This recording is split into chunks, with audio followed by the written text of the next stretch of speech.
É uma característica que vocês, depois desse exercício que você mostrou, que tem que utilizar uma coisa meio multifocal, que é a própria utilização da tecnologia para vocês. Em vários espetáculos, principalmente no Hipóteses, e naqueles que o Rodolfo usava os robôs. O Cyborg. Os ciborgues. Então, na verdade, uma amplitude de uma só criação, uma fonte de criação. Então, isso tudo tem a ver um pouco com o que eu estava falando também de ser veloz no mundo. Então, você precisa se apropriar do que a tecnologia, o mundo e tal está te oferecendo. Por exemplo, no Hipótese por Amor à Verdade era um espetáculo que a gente... você podia atender telefone na plateia. Até porque a gente pedia, não desliguem os telefones, deixem os telefones ligados, até porque a gente fazia uma brincadeira com o público, mandando mensagens, não tinha o WhatsApp ainda, era essas mensagens de texto do torpedo, né, que chamava. Mas a gente... E por que a gente resolveu fazer isso em Hipótese? Porque a gente não aguentava mais brigar com o público que começou a receber ligações no meio da peça. E você tem que respeitar também, sim, é horrível, a luz de um aparelho celular atrapalha, o barulho do celular atrapalha, mas pedagogicamente que caminho eu posso fazer para dizer para esse público que ele está me atrapalhando sem que a gente caia no embate, ou seja, não vamos brigar por isso, vamos discutir isso. E acaba tendo sentido pedagógico, porque daí o público vai entender que aquilo atrapalha de fato. Mas a gente trouxe isso na discussão da cena, né? A gente trouxe robôs para a cena, porque era uma discussão também naquele tempo, assim, a questão das próteses. Por exemplo, você tem um monte de próteses, o Michel. O teu óculos é uma prótese, né? São as próteses contemporâneas. A gente não pode pensar o que é prótese. Eu tenho esse dente que é quebrado e fizeram um dente, colocaram ali e ele é falso, né? Eu também uso óculos, eu tenho que são o meu celular é uma prótese, ele está grudado em mim, eu não vivo sem ele, né? Então a gente tem um monte de próteses que são extensão do nosso corpo. Eu preciso disso para viver, eu preciso disso aqui para viver. Então não são supérfluos, eu não enxergo, é verdade. Eu preciso de conexão com o mundo, é verdade. Então, como que a gente traz isso tudo para dentro do teatro, né? Então, é uma discussão que foi muito importante e tem sido ainda, assim como a internet também já entrou dentro dos nossos espetáculos de forma bastante potente. E a gente tem ainda continuado a trabalhar. Por exemplo, o que acontece com o Mississippi hoje, a gente traz a praça para dentro da reflexão do nosso trabalho, né? Porque a Praça Roosevelt é uma prótese nossa, assim, eu sou extensão dela e ela é minha extensão. Eu não consigo negar, eu não consigo viver longe, porque eu estou aqui. Pelo menos nesse momento, essa via ela tem que ser de mão dupla, ela tem que... Então a gente está sempre muito, muito preocupado com isso, com o que está acontecendo no nosso entorno, sabe?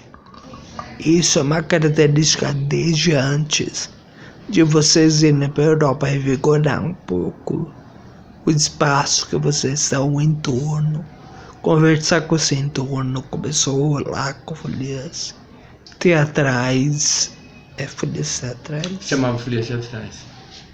Que era o embrião das Satirianas. Hoje, com as Satirianas, a reformulação da Praça Roosevelt. Isso é muito importante que todo mundo saiba que eu vim aqui em 2001. Você lembra bem? Foi 2000? Não, foi em 2000. 2001. Porque a gente inaugurou o projeto em dezembro de 2000. Então você veio 2001 logo no início do ano. E a Praça Roosevelt era um horror. Era escura.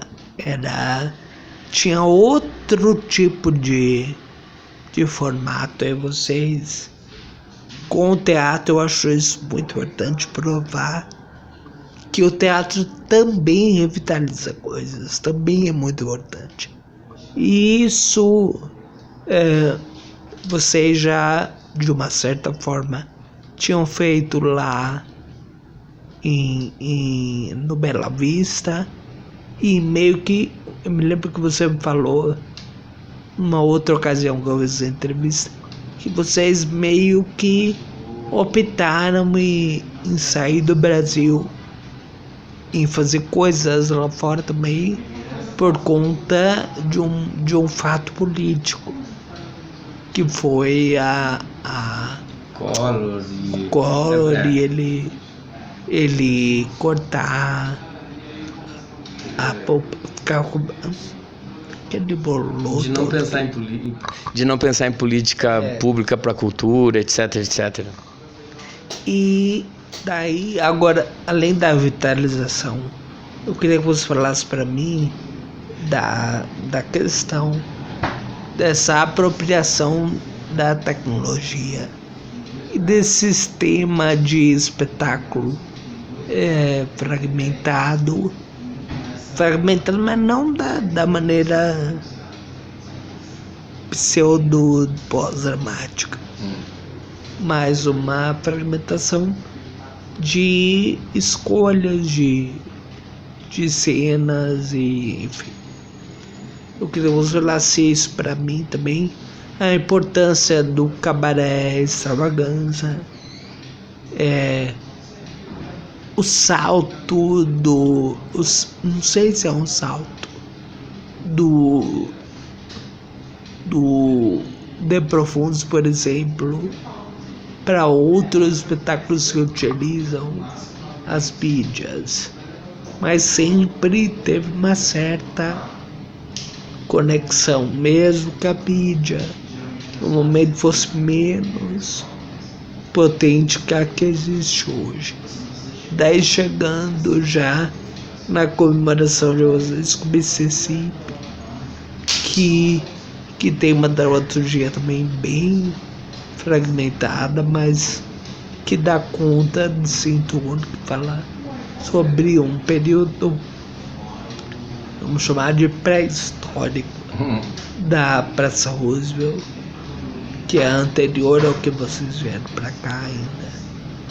Então eu queria que você falasse um pouquinho sobre tudo isso e sobre essa apropriação do espetáculo, do ambiente, das tecnologias e principalmente a função do teatro em modificar.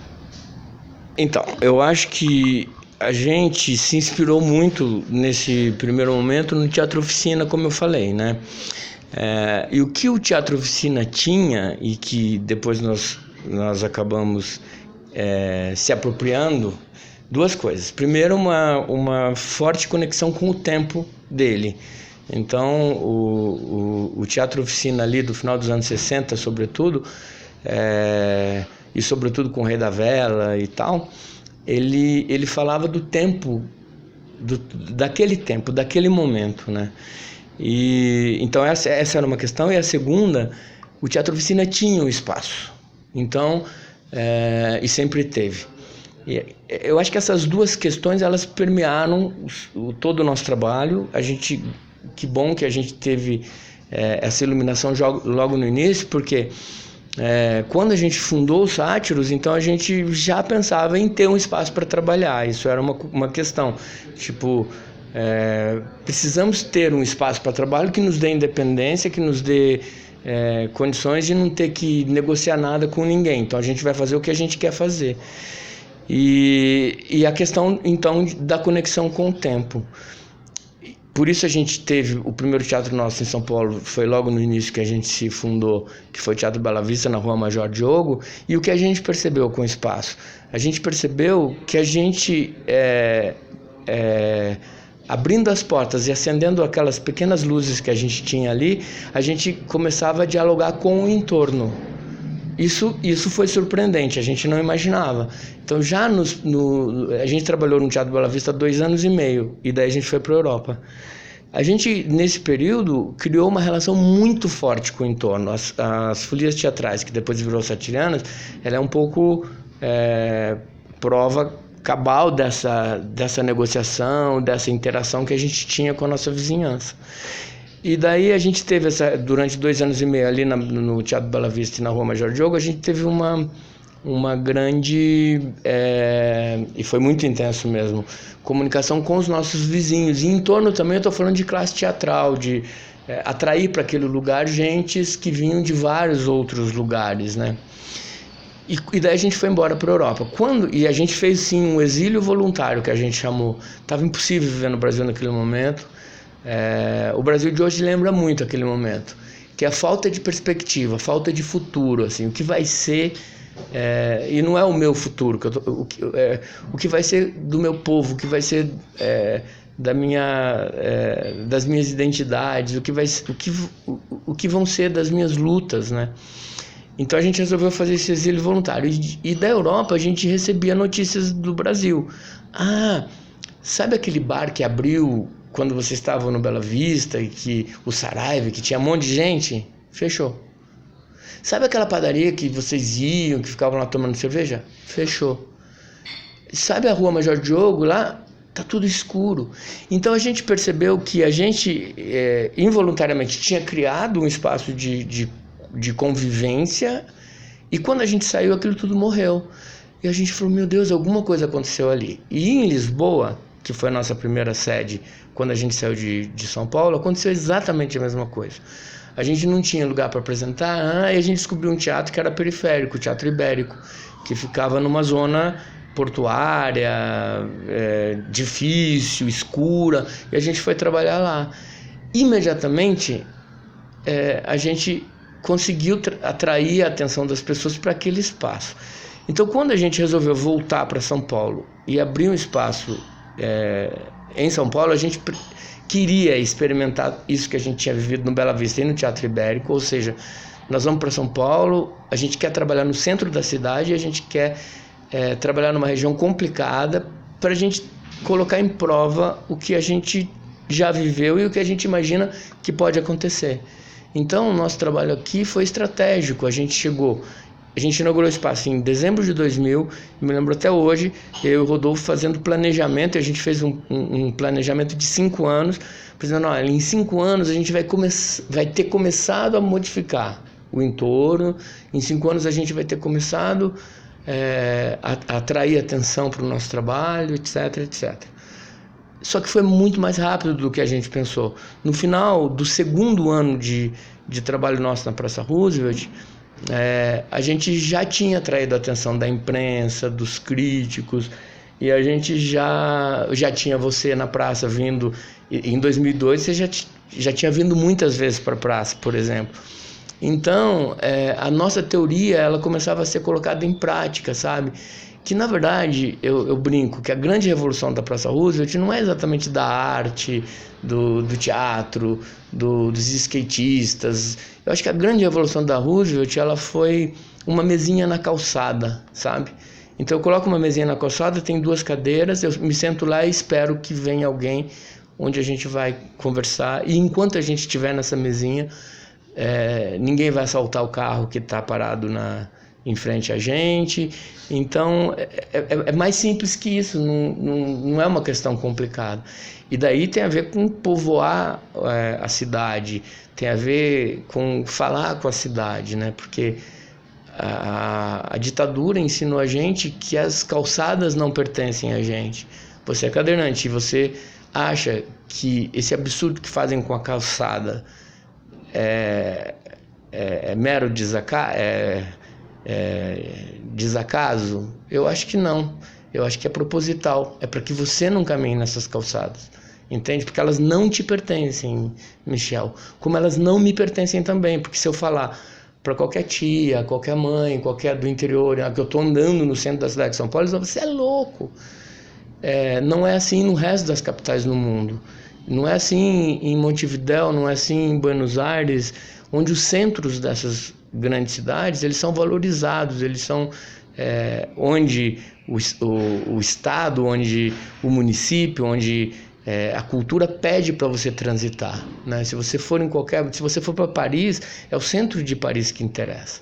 Quando você vem para São Paulo ou qualquer capital brasileira, os centros estão todos deteriorados, porque a ditadura falou para a gente lá nos anos 60 que essas calçadas não nos pertencem. Isso tem atravessado a nossa história. Até hoje a gente caminha pelo centro da cidade e a gente tem certeza que essas calçadas não nos pertencem, entende? Então eu acho que a grande revolução é tomar essas calçadas, a grande revolução é tomar vigiar esses lugares e no nosso caso, que somos artistas, com arte, com possibilidades de mudança para esse povo. Então, foi o que aconteceu na Praça Roosevelt. E a questão, eu acho que, da tecnologia, a questão é a apropriação, primeiro, do espaço público, é a apropriação das minhas condições físicas, emocionais. Por exemplo, agora no Mississippi, cara, é um espetáculo que dialoga demais com o Brasil hoje, assim.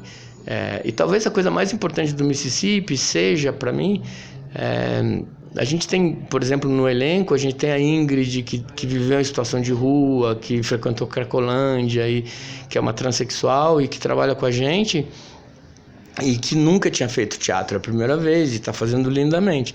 A Ingrid traz um corpo